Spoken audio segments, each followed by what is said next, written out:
السلام علیکم، میرا نام فرحان علی ہے اور میرا تعلق شہر اکاڑا سے ہے۔ آپ لوگوں کو بتاتا چلوں کہ میں ایک آرم پرسن بھی ہوں۔ اپنی زندگی کا پہلا واقعہ بتانے جا رہا ہوں جب میرا پہلی بار سامنا آصف سے ہوا تھا۔ یہ بات کوئی 2014 کی ہے جب میں اسٹوڈنٹ تھا اور وائٹ واش کا ڈپلومہ کر رہا تھا۔ یہی دن تھے جب میرے پریکٹیکل بھی چل رہے تھے۔ لاہور شہر میں مجھے ٹریننگ کے لیے بھیجا گیا۔ ایک گورنمنٹ اسکول میں پرنسپل کا آفس تیار کرنا تھا جس میں ہم نے اپنا پریکٹیکل بھی سیکھنا تھا۔ میری نظریں میرے کیریئر پر تھیں کہ بس مزید 2 ماہ پریکٹیکل کے بعد مجھے وائٹ واش کی صنعت مل جائے گی اور میں سعودیہ چلا جاؤں گا۔ سعودیہ میں میرے ماموں پینٹ کمپنی میں کانٹریکٹر تھے اور کمپنی میں ڈپلومہ ہولڈر کی بہت زیادہ مانگ تھی۔ میں 4 پیسے کماؤں گا اور پاکستان آ کر اپنا کاروبار شروع کروں گا۔ یہی میں نے اپنی زندگی کا مقصد بنا لیا تھا۔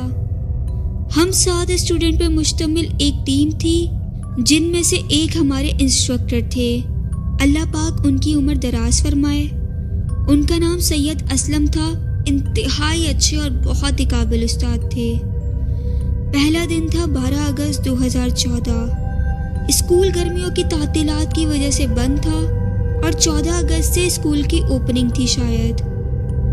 اسلم صاحب نے ہمیں ٹریننگ کے حوالے سے لیکچر دیا اور لیکچر کے بعد اللہ کا نام لے کے ہم نے کام شروع کر دیا۔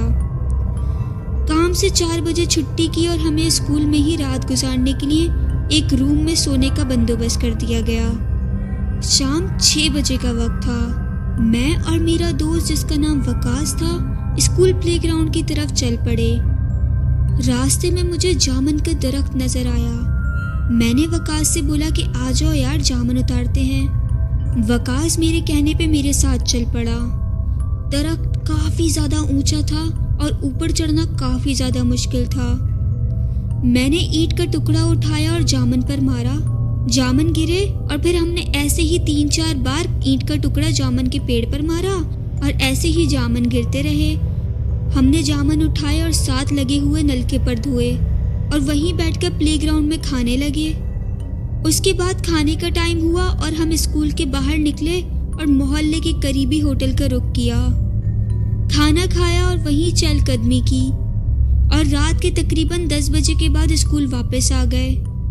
میں نے جامن والا قصہ اپنے استاد محترم اسلم صاحب کو بتایا اور ان کو کہا کہ صبح آپ کو بھی ہم دونوں جامن کھلائیں گے۔ مزید گپ شپ کی۔ تقریباً 11 بج گئے۔ اس کے بعد ہم سب کی آنکھ لگ گئی اور ہم سب سو گئے۔ اگلی صبح اٹھے تو 13 اگست تھی۔ ناشتہ کیا اور 2 بجے کام کے لیے روانہ ہو گئے۔ جیسے ہی 1 بجے اور کھانے کا ٹائم ہوا تو ہم سب نے کھانا کھایا اور کھانے کے بعد 2 گھنٹے کی بریک تھی۔ میں نے اپنے استاد کو بولا کہ آپ کو جامن کھلاتے ہیں، ہم دونوں جا کر جامن لے آئیں آپ کے لیے۔ میں نے اپنے دوست وقاص کو اپنے ساتھ لیا اور پلے گراؤنڈ کی طرف چل پڑے ہم دونوں۔ ہماری نظریں درختوں پر تھیں۔ وہاں کافی زیادہ جامنوں کے درخت تھے۔ ایک درخت پر ہماری نظر پڑی جس پر آسانی سے چڑھا جا سکتا تھا۔ میں نے وقاص کو بولا کہ اوپر چڑھ جاؤ وقاص اور جامن توڑ کے اپنے رومال میں ڈالو۔ وقاص نے فوراً سے انکار کرتے ہوئے کہا کہ میں پہلے کبھی بھی جامن کے پیڑ پر نہیں چڑھا۔ میں نے اسے پیچھے ہٹایا اور خود ہی چڑھ گیا۔ میں جامن توڑنے میں مصروف تھا کہ ایک اینٹ کا ٹکڑا میری کمر میں زور سے آ کر لگا۔ میں نے نیچے دیکھتے ہوئے وقاص کو گالی دیتے ہوئے کہا کہ اینٹ کیوں مار رہے ہو مجھے، اتنی زور سے میری کمر میں لگی ہے۔ وقاص معصوم لہجے میں بولا، استاد میں تو نیچے کھڑا ہوں، میں نے تو کوئی بھی اینٹ نہیں ماری، میں پاگل تھوڑی ہوں جو آپ کو اینٹ ماروں گا۔ ساتھ والی دیوار اسکول کی باؤنڈری وال تھی جو کہ تقریباً 5 فٹ کی تھی اور دیوار کے ساتھ ہی روڈ تھا، مگر وہاں مجھے کوئی بھی چرند پرند یا کوئی انسان نظر نہیں آ رہا تھا۔ ابھی میں ادھر ادھر دیکھ ہی رہا تھا کہ ایک اور اینٹ آئی میرے پیچھے سے اور میری کمر پر جا کر لگی۔ میں نے پھر سے وقاص کو نیچے دیکھتے ہوئے گالیاں دینی شروع کر دی کہ اب بھی بولو کہ میں نے نہیں پھینکی اینٹ۔ وقاص نے چونک کر قسم کھائی کہ میں نے نہیں ماری بھائی، ابھی میں اس سے بات ہی کر رہا تھا کہ ساتھ ہی تیسری اینٹ کا ٹکڑا بھی میرے سر پر آ کر لگا اور میرا سر پھٹ گیا اور زاروں قطار میرے سر میں سے خون نکلنے لگا۔ اور اب کی بار وقاص نے بھی دیکھا تھا کہ اینٹ آ کے بہت زور سے میرے سر میں لگی ہے۔ سر سے تیز فواروں کی طرح سے خون بہہ رہا تھا اور میری شرٹ پوری کی پوری خون سے بھیگ چکی تھی۔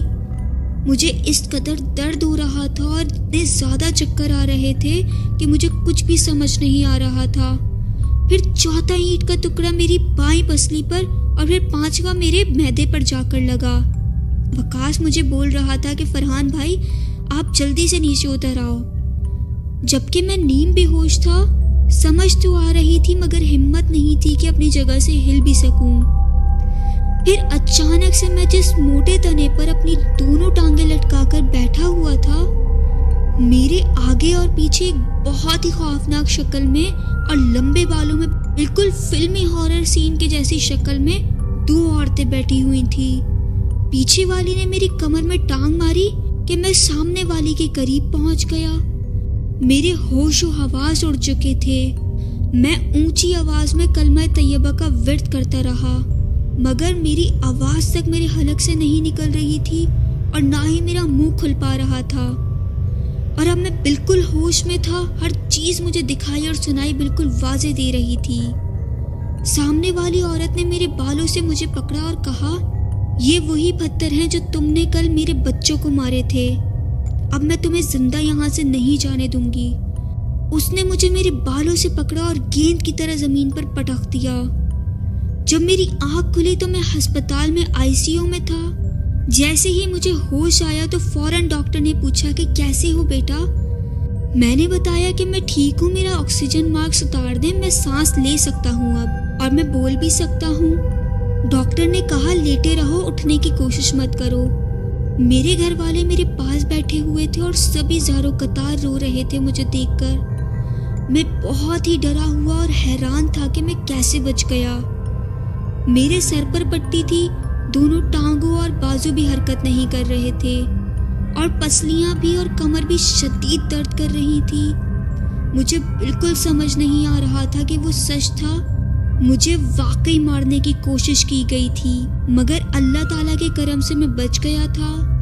میں نے اپنے گھر والوں سے تاریخ پوچھی تو اس دن 21 تاریخ تھی۔ مجھے تقریباً 9 دن بعد ہوش آیا تھا۔ میری پسلیاں، بازو دونوں، ٹانگیں اور دائیں ہاتھ کی 3 انگلیاں ٹوٹ چکی تھیں اور سر میں بھی 3 ٹانکے لگے تھے۔ جبڑا ہل گیا تھا۔ میں مسلسل آیت الکرسی کا ورد کر رہا تھا۔ تقریباً 10 سے 11 ماہ بعد میں چلنے پھرنے کے قابل ہوا تھا۔ میں نے اللہ تعالیٰ سے معافی مانگی اور شکر ادا کیا کہ میں زندہ سلامت بچ گیا ہوں۔ میری ورک ٹیم بھی اس دوران کئی بار مجھ سے ملنے آتی رہی مگر وقاص نہیں آیا۔ پھر میں ٹھیک ہونے کے بعد وقاص کے گھر گیا اور اس کا پتہ کیا۔ جمعے کا دن تھا اور اسے کام سے چھٹی تھی تو وہ گھر میں ہی تھا۔ اس نے مجھے بتایا کہ میں بہت ڈر گیا تھا تمہاری اس ساری باتوں کو لے کر اور میں بہت زیادہ اس واقعے کے بعد بیمار بھی ہو گیا تھا۔ مجھے تو اس سارے واقعے کے بعد یہی لگ رہا تھا کہ تم مر گئے ہو۔ پھر میں نے اسے حوصلہ دیا اور اس کے والد صاحب کو، جو کہ میری کہانی سے پہلے ہی واقف تھے، وہ مجھے اور وقاص کو لے کر ایک بزرگ کے پاس گئے اور اس نے ہمیں تعویذ دی اور دم کیا۔ ہم گھر واپس آئے اور اپنے معاملات زندگی دوبارہ سے شروع کر لی۔ اس کے بعد ہمارے ساتھ کافی زیادہ حادثات ہوئے زندگی میں مگر اللہ تعالیٰ کا لاکھ لاکھ شکر ہے میں کبھی حوصلہ نہیں ہارا اور نہ ہی کبھی اس واقعے کے بعد ڈرا، کیونکہ جسے اللہ رکھے اسے کون چکھے۔ میں سعودیہ نہیں جا سکا، میں نے آرمی میں اپلائی کیا اور الحمدللہ سے وہاں پر سلیکٹ ہو گیا۔ اس کے بعد آرمی میں ہی میرے ساتھ بہت سارے واقعات ہوئے جو کہ میں آپ کو پھر کبھی بتاؤں گا۔ دعا ہے کہ اللہ پاک ہم سب کو اپنی حفظ و امان میں رکھے، آمین ثم آمین۔ اللہ حافظ۔